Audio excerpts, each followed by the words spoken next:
მოგესალმებით, მე ამ ახალგაზრდა ბიჭს დაუმარცხებელ მსოფლიო ჩემპიონს დაუკავშირდი. არ ვიცი ისევ მოიხსენიებთ თუ არა მას ასე, მაგრამ შეიძლება 28 ივნისის ისევ UFC-ის ერთ-ერთი დაუმარცხებელი მსოფლიოს ჩემპიონი გახდეს.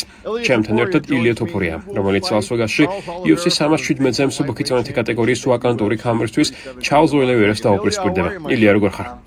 შენივრად, თავად როგორ ხარ, კევინ? ჩინებულად, შენი კემპიდან ბევრი სიახლე გამოვიდა. შენ ახალი მწვრთნელები გყავს და არა ერთ, არამედ ორ ახალ ტიტულზე საუბრობ. რა ხდება ილია თოფურიას თავს ბოლო პერიოდში? ყველაფერი ძალიან კარგადაა. ბრძოლისთვის მზად ვარ და მოუთმელა დუელი მომენტს, როცა ყველა თქვენგანის წინაშე ისევ გავიბწყინებ. ჩარლზ ოლივერა UFC-ის ისტორიაში ერთ-ერთი უდიდესი ფინიშერია. შენ კი წარმოუდგენელ თავდაჯერებულობას აჩვენებ. არ მინდა თქვა, რომ შენ მას არაფრად აგდებ, თუმცა ხომაგებს ეკითხები თუ როგორ უნდათ, რომ შენ ბრძოლა დაასრულო, ნოკაუტით თუ საბმიშენით. შენი თავდაჯერება მოჩვენებითია თუ მართლა გწამს, რომ შეგიძლია წინასწარ განსაზღვრო, როგორ დაასრულებ ამ ბრძოლას.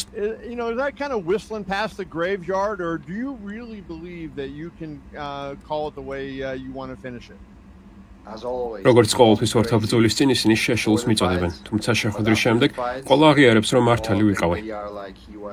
მე მათ ყოველთვის უმტკიცებ, რომ ცდებიან. სწორედ ასეთი განცდა მაქვს. გრძნობ, რომ თუ მისი დასაბმითება მომინდება, დაასაბმითებ, ხოლო თუ მის დანოკაუტებას ვისურვებ, ამასაც მოახერხებ. რასაც მომინდება, იმას ვისამ.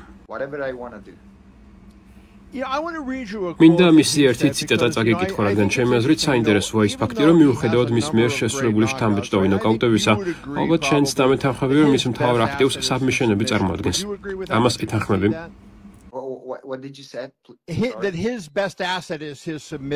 ნამდვილად ასე. მან თქვა, ჩვენ ვართ ორი ბიჭი, რომლებიც წინ მიიწევენ და რაღაც მომენტში იქნება ეს მიწაზე თუ ფეხზე, ერთმანეთს აუცილებლად შეეჯახებიან და მე გულწრფელად მჯერა იმ საცეცხლე ძალის, რომელიც ხელებში მაქვს. შენი აზრით, ასეთი რაღაცის თქმა იმ ბიჭის მისამართით, რომელმაც Max Holloway დაანოკაუტა შეცდომაა?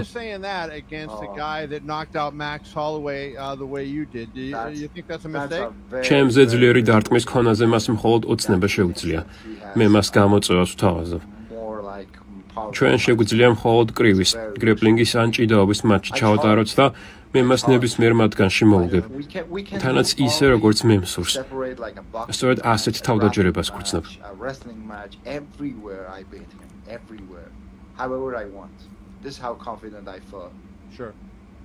მსუბუქი წონითი კატეგორიის ჩემპიონის ქამრის მოსაგებად შენ ალექსანდრ ვოლკანოვსკი ყოველდღიურ ერთ-ერთი საუკეთესო მებრძოლი დაამარცხე და ეს მნიშვნელოვანი განაცხადია. ოქტაგონზე შემდეგი გამოსვლისას შენ Max Holloway-ის სძლია და განსაკუთრებულ აღნიშვნას იმსახურებს ის თუ როგორ დაამარცხე Max Holloway. ამან ბევრი გააკვირვა. Max Holloway-ის პატარა ბიჭად ბევრი ადამიანი ნამდვილად არ თვლიდა. სულ მცირე ის დაახლოებით ჩარლზ ოლივერას სიმაღლისაა. თუმცა ამ ბრძოლის წინ ბევრი ამბობს, რომ მსუბუქი დივიზიონისთვის შენ ტანად პატარა ხარ.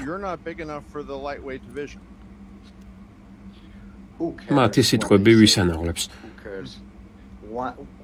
მე კიდევ ერთხელ დავამტკიცებ, რომ ისინი ცდებიან. მთელი ჩემი კარიერა ასე ხდება. ადამიანებს ჩემში ყოველთვის ეჭვი ეპარებოდათ. ამბობდნენ, რომ პატარა ვიყავი და მრავალ სხვა სისულელეებს ამბობდნენ. მე კი მათ მუდმივად საპირისპიროს უმტკიცებდი. ეს კიდევ ერთხელ მოხდება. ამ ისტორიას ძალიან კარგად ვიცნობ. შენი აზრით, როცა დივიზიონში ტანა დიდი არ ხარ, მაგალითად Max Holloway დიდი მსუბუქწონასანია, უპირატესობას დარტყმის სიზუსტე და ტაიმინგი გაძლევს. რას გულისხმობ, როცა ამბობენ, რომ საკმარისად დიდი არ ვარ? შეიძლება ყველაზე მაღალი ბიჭი არ ვარ, მაგრამ ჩარლზზე ნაკლები წონა არ მექნება.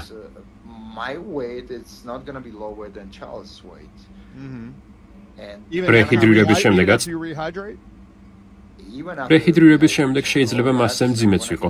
ეს ერთ-ერთი მიზეზია, რის გამოც მსუბუქ წონაში გადავედი. 155 ფუნტის დასაფიქსირებლად თავის მოკლა მჭირდებოდა. არ ვიცი, რას გულისხმობენ, როცა ამბობენ, რომ პატარა ვარ. თუმცა, როგორც გვეკითხარი, ისინი აღმოაჩენენ, რომ მნიშვნელობა არ აქვს თუ რამდენად მაღალი ხარ, რადგან საბოლოოდ მაინც მიწაზე აღმოჩნდები გათიშული. როცა შენ წინ ჩემი მსგავსი ბიჭი დგას, სწორედ ასეთი რაღაცა ხდება.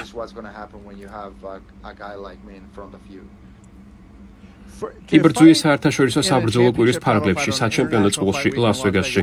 ეს როგორც ხვდებით, დიდი პატივია. ამას ემატება ცვლილებები კრივში და საუდის არაბეთის წინ წამოწევა. თუმცა ვფიქრობ, ადამიანთა უმეტესობა ლას-ვეგას მაინც მსოფლიოს საბრძოლო სპორტების დედაქალაქად მიიჩნევს. ნამდვილად ასე. ეს კიდევ უფრო განდომებს, რომ შოუ დადგა. რა თქმა უნდა. ვიცი, რომ ბევრი ადამიანი ძალიან იხარჯება საიმისოდ, რომ ბილეთები იყიდოს ან UFC-ის ივენთამდე მოგზაურობა დააორგანიზოს. ამიტომ მინდა, რომ მათ მიერ ბილეთებში გადახდელი თანხა ამად ღირდეს. მე ძალიან მინდოდა, რომ UFC-ის 117-ზე ისლამ მახაჩევსა და ილია თოფურიას ეჭყობათ. ამის შესახებ ბევრი სვეტი დავწერე.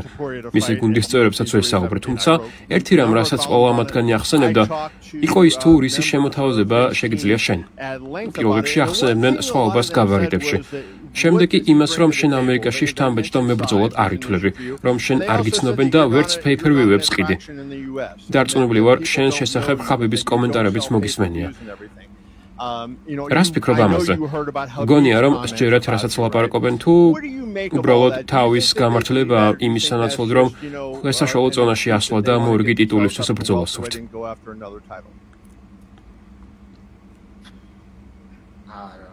არ ვიცი რა გითხრა. იმდენ სისულელეს ლაპარაკობენ. უკვე ვთქვი, რომ ისე იქცევიან, თითქოს ეს სპორტი მათ მოიგონეს. უბრალოდ გაუჩერებლად ლაპარაკობენ. საბოლოოდ კი აკეთებენ იმას, რასაც დაავალებენ. ამბობდნენ, რომ არ გახდიდნენ ქამარს ვაკანტურს, რომ ავიდოდნენ ქვესაშუალო ზონაში და რომ მე სატიტულო შანსს პირდაპირ არ მივიღებდი. რომ კიდევ ერთხელ უნდა მეჩხუბა, მაგრამ რა მოხდა საბოლოოდ?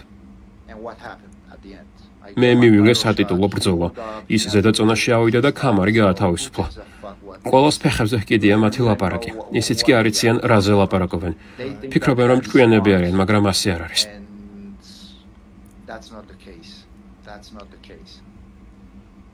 ჩემი გადმოსახედიდან კონკურენტუნარიანობის კუთხით ამ ეტაპზე MMA-ში 2 ან 3 დიდი ბრძოლაა საინტერესო. ჯონ ჯონსი და ტომას პინალი, დრიკუს დუპლესი და ხამზატ ჩიმაევი და ვფიქრობ, მსუბუქ-ზონაში მაინც შენ ისლამის წინააღმდეგ. ვიცი, რომ ჩარლსთან საჩხუბრად ემზადები და არ მინდა, რომ ისლამზე ბევრი გელაპარაკო, მაგრამ იცი, ერთ რამეს ვიტყვი, რაც ჩემი აზრია. ჩემი აზრით, ჩემი და პედის ბრძოლა უფრო დიდი მოვლენა იქნება, ვიდრე მე ისლამის წინააღმდეგ.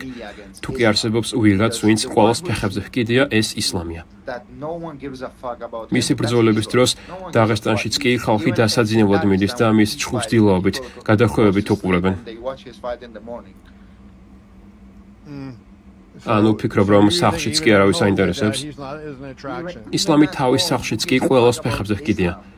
ისლამი ორი სიტყვის სწორად გამოთქმაც კი არ შეუძლია. საინტერესოა. ადრე შენ ნამობდი, რომ 155 ფუნტის დაფიქსირება გიჭირდა. მითხარი, რამდენს იწონიდი ახლა, წონის კლების დაწყებამდე. 180. ანუ 180-დან ikლებდი. შესაბამისად ჩნდება შეკითხვა, რადგან შენ გსურს, რომ 3 დივიზიონის ჩემპიონი გახდე, მე კი შენი წასვლიდან გამომდინარე შენში ეჭვი არ მეპარება. 180 მაინც დიდი გამოწვევაა. იქაური ბიჭები ალბათ 200 ფუნტს იწონიან. დიდი გამოწვევაა, მაგრამ მე მიყვარს გამოწვევები. შენს სხეულს ხომ არ გარდაქმნიდი. ასე მოიქცეთ GSP საშუალო ზონაში გადასვლამდე. მე განსაკუთრებულს არ ვიზამ, რადგან ამ ზონაში გრძნობ, რომ კომფორტულად, საკმაოდ სახიფათო ვარ. ამიტომ არ მგონია, რომ ქვესაშუალო ზონაში რაიმე ზედმეტი მასის მომატება დამჭირდება. ქვესაშუალოში მოჩხუბარ ბევრ მებრძოლთან მისპარინგია და მათთან თავს საკმაოდ მოხერხებულად გრძნობდი. ვიცი, რომ მსოფლიოში ნებისმიერთან შემიძლია ბრძოლა, ვინც კი ქვესაშუალო ზონას აფიქსირებს.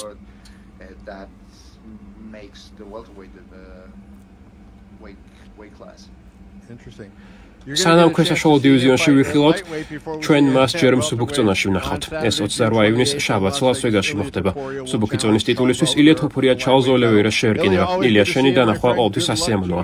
წარმატებას გისურვებ სატიტულო ბრძოლაში. მომდევნო კვირაში შევხვდებით.